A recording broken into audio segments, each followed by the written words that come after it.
grato, amables oyentes, encontrarnos con ustedes nuevamente en su programa Diálogo Bíblico. Le damos una cariñosa bienvenida junto al pastor Horacio Rodríguez, les habla Raúl Medina. Les saludo, como siempre, con un cariñoso abrazo. Estamos estudiando esta epístola de 5 capítulos de Santiago, que normalmente las personas la asocian con el hacer cosas, obras. Pero ¿qué te parece el título del amor y la ley en la epístola de Santiago? Es un tema que él trata en realidad. Interesante eso y de hecho hemos conversado muchos antecedentes anteriores que están hablando no solamente de hacer cosas, sino de ser obediente, de justificarse por la fe. Y este concepto de amor y la ley es un concepto que nos va a ayudar a comprender que la ley de Cristo, cómo se aplica a nuestra vida hoy y discernir lo importante y responsable función que Cristo nos ha dado como sus embajadores. Bueno, y tenemos que decir que el amor y la misericordia son dos cosas que van juntas. Podríamos decir que son inseparables. Y fíjate, hay un texto en Santiago, precisamente en el capítulo 2 y el verso 13, que dice: porque juicio sin misericordia se hará con aquel que no hiciere misericordia, y la misericordia triunfa sobre el juicio. Bueno, si nosotros no tenemos misericordia, se aplicará lo mismo. El Señor lo dice claramente en su palabra: con la vara que mides serás medido. Exactamente. Vamos entonces a ver este concepto en relación al amor y la ley, el hombre vestido de oro. Y aquí comienza a tratar algunos temas que seguramente eran muy puntuales en su época y no menos puntuales en el día de hoy. Me parece que es un asunto bien complejo en realidad esta situación. Santiago 2, 1 al 4 menciona algunos antecedentes que deberíamos tener en cuenta al considerar este concepto de amor a la ley, porque está hablando del vestido de oro, ¿no es cierto? Y uno dice, ¿qué relación tiene con la ley entonces? ¿Qué dice Santiago 2:1? Hermanos míos, que vuestra fe en nuestro glorioso Señor Jesucristo sea sin acepción de persona. Y ahí está el quipe, ahí está el problema, ahí está la situación que va a presentar en este momento Santiago.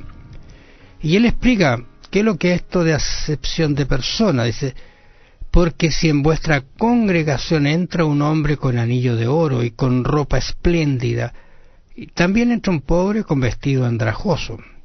Y luego dice: y miráis con agrado al que trae la ropa espléndida y le decís: siéntate aquí, un buen lugar, y decís al pobre: estate allí de pie, o siéntate aquí bajo mi estrado. ¿Qué te parece a ti la descripción que hace Santiago de esta situación? Bueno, creo que Jesús lo vivió eso en carne propia cuando estuvo acá. Recuerda cuando los escribas y los fariseos lo vieron comer con publicanos y pecadores. Ellos decían a los discípulos: ¿qué es esto que él come y bebe con publicanos y pecadores? ¿Por qué se junta con ellos? Los fariseos hacían, los escribas y fariseos hacían acepción de persona. Ellos no se juntaban con aquellas personas que los calificaban de indeseables. El Señor Jesús no, el Señor Jesús vino a buscar y a salvar lo que se había perdido. Entonces, Él no hizo nunca acepción de persona. Él a todos los trató igual. Recuerda que Judas, el Señor sabía que Judas lo iba a entregar. El Señor sabía las intenciones de Judas. Y sin embargo, Él no lo desechó, Él podría haberlo dejado aparte. Pero Judas gozó de los mismos privilegios que tuvieron todos al escuchar sus enseñanzas, al ver sus milagros, al andar con él, en fin. Judas fue uno más del grupo. Y sin embargo, Judas tenía algo diferente en el corazón. Los discípulos nunca se imaginaron lo que había en el corazón de Judas.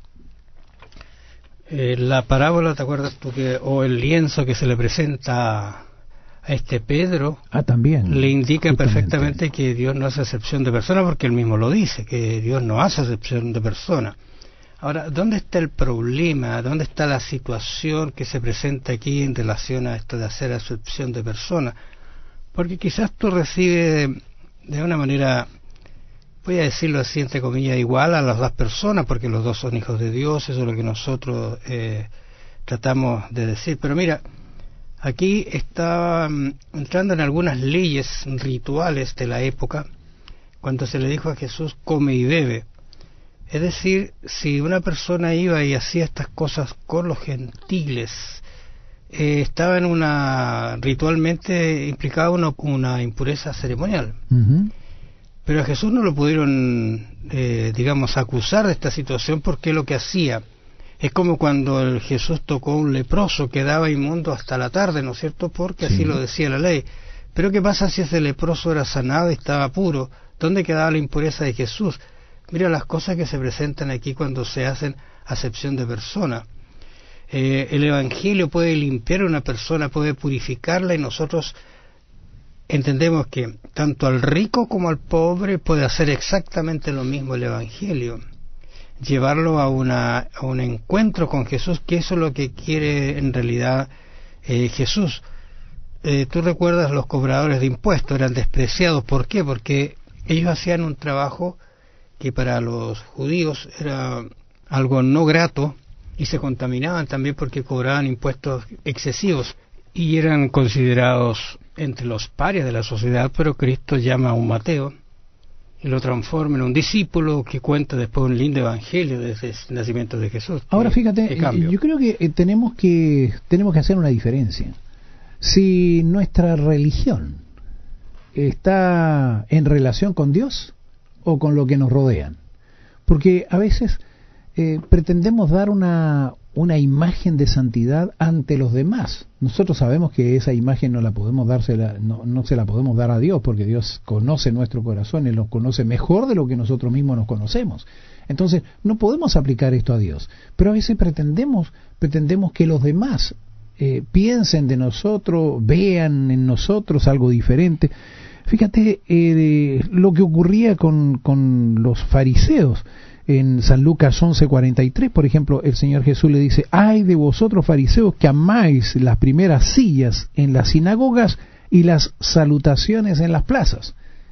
Y no solamente eso, recuerda que ellos al mediodía, que era el momento de la oración, ellos generalmente estaban en la plaza y alzaban sus brazos y hacían lindas oraciones para ser visto de la gente. Entonces el Señor le dice, bueno, si ellos oran para eso, la oración no llega a ninguna parte. Ellos ya lograron su objetivo, que la gente los viera. Entonces creo que es bueno que nosotros pensemos hacia dónde vamos, cuál es el objetivo de nuestra religión. Si el objetivo es tener una relación personal y especial con nuestro Dios, o sencillamente dar una buena impresión para quienes nos rodean. La verdad que esta expresión es común en Santiago y es muy adecuada, debido a que el énfasis que él ha puesto en sus escritos es el principio de igualdad.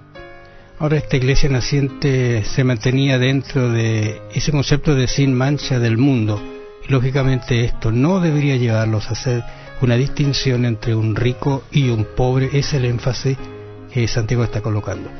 Amables oyentes, ha sido grato estar con ustedes. Nos vamos a encontrar mañana en una nueva audición de su programa Diálogo Bíblico. Bendiciones.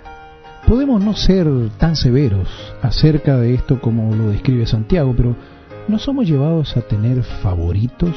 ¿De qué modo podemos aprender a reconocer este problema en nosotros y finalmente tratarlo? Piénselo. Que el Señor le bendiga. Será hasta mañana.